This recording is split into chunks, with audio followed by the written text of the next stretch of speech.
दोस्तों, क्या आपने भारत में स्थित एक ऐसी गुफा के बारे में सुना है जहां मौजूद एक दरवाजे से अगर आप गुजर गए तो आप अपने शरीर के साथ ही सीधे स्वर्ग पहुंच जाएंगे। जी हाँ, ये सच है। इसके साथ ही साथ इस गुफा में कलयुग कब अंत होगा इसके प्रमाण भी मौजूद है। इस गुफा में प्रवेश करते ही आप एक ऐसी दुनिया में पहुंच जाएंगे जिसे ना आपने पहले कभी देखा और ना ही कभी सुना होगा। तो चलिए चलते हैं और आपको दिखाते हैं इस गुफा के उन अनजाने रहस्यों को जिसे ना तो आज तक विज्ञान जगत समझ पाया और ना ही कभी समझ पाएगा। तो चलिए इस वीडियो की शुरुआत कर लेते हैं। पाताल भुवनेश्वर गुफा, जो उत्तराखंड के अल्मोड़ा से लगभग 110 किलोमीटर की दूरी पर स्थित है। बाहर से देखने में ये गुफा बहुत ही सामान्य नज़र आती है, परंतु जो भी इंसान इसके अंदर गया उसका सामना एक ऐसी दुनिया से हुआ कि उसके बाद उसकी बोलती ही बंद हो गई। इस गुफा का संपूर्ण परिसर 2007 में ASI ने अपने कब्जे में ले लिया था। पाताल भुवनेश्वर गुफा किसी आश्चर्य से कम नहीं है। ये गुफा प्रवेश द्वार से 160 मीटर लंबी और 90 फीट गहरी है।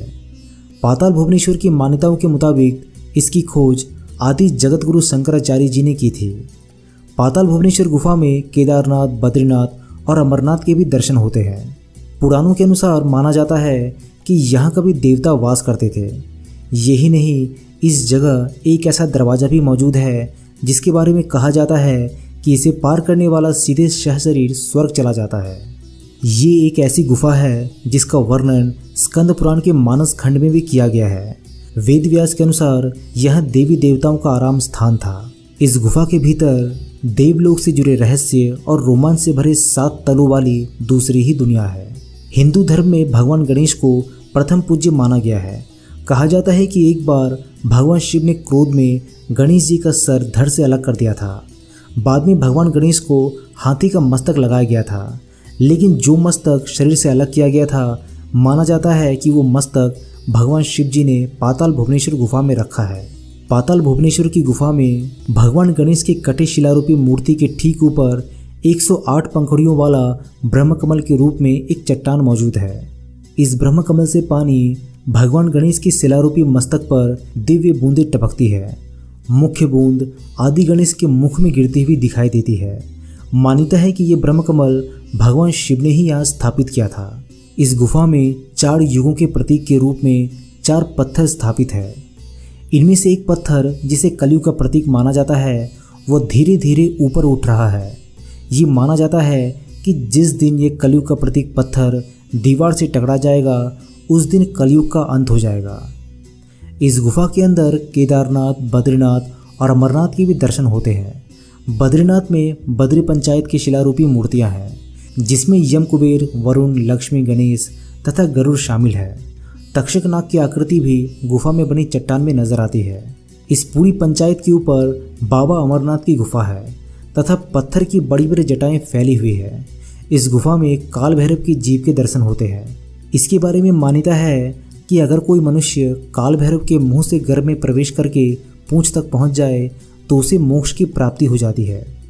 गुफा में घुसते ही शुरुआत में नरसिम्हा भगवान के दर्शन होते हैं। कुछ नीचे जाते ही शेषनाग के फनों की तरह उभरी संरचनाएं पत्थरों पर नजर आती है।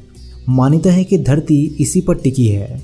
गुफा के अंदर बढ़ते हुए गुफा की छत से गाय की एक थन की आकृति नजर आती है।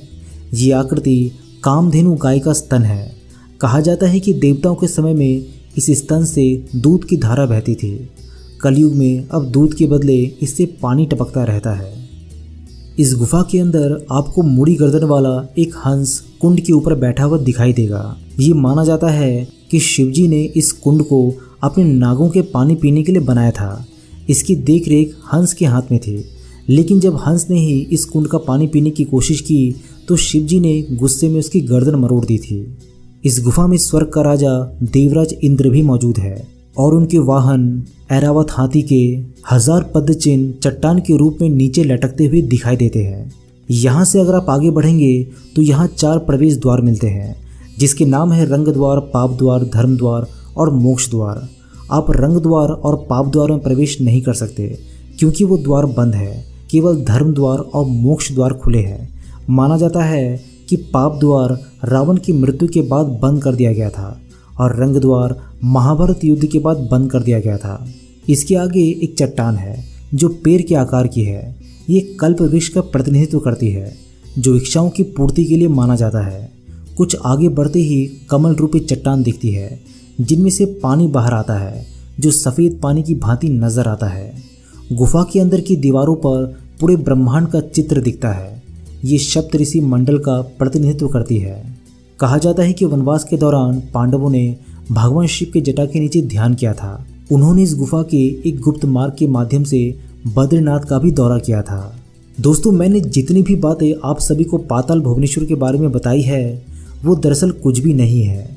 जब आप इस गुफा में प्रवेश करेंगे तो आपको ऐसी ऐसी चीज़ें देखने को मिलेगी कि आप सोचेंगे कि ये सब यहाँ पर किसने बनाया और कैसे बनाया।